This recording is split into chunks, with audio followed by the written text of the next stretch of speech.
Subject కి ఒక teacher ఉంటారు, అన్ని సబ్జెక్టులు నన్ను చదవమంటారు. ఇంత చిన్న బుర్రలో అన్ని ఎలా నింపాలి?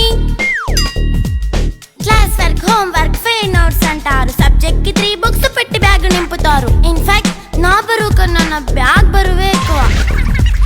క్వశ్చన్లు, ఆన్సర్లు, సర్ప్రైజ్ టెస్టులు అన్ని దాటుకొని మళ్ళీ స్కూల్ వ్యాన్ ఎక్కేసి అమ్మయ్య ఇక ఇంటికి వచ్చేసామనుకుంటే మార్క్స్ తక్కువ వస్తే చెయ్యాలి అసైన్మెంట్. రిపోర్ట్ కార్డ్ చూపిస్తే ఇంట్లో ఉన్న పనిష్మెంట్. హోమ్ వర్క్ చేయమంటూ మమ్మీ చంపుతుంటుంది. ట్యూషన్ టైం అయిందని డాడీ తరుముతుంటాడు. డాన్స్ క్లాస్ కి వెళ్ళమని తాతయ్య తిడతాడు. స్నాక్స్ తిని వెళ్ళమని నాన్నమ్మ ఆపుతుంది. ఇక అన్నీ అయిపోయాక కాసేపు టీవీ చూద్దామంటే మమ్మీ ఎంట్రీ ఇచ్చింది. బెడ్ ఎక్కమంది. చిన్న నాప్ తీసేలోపు తెల్లారిపోయింది.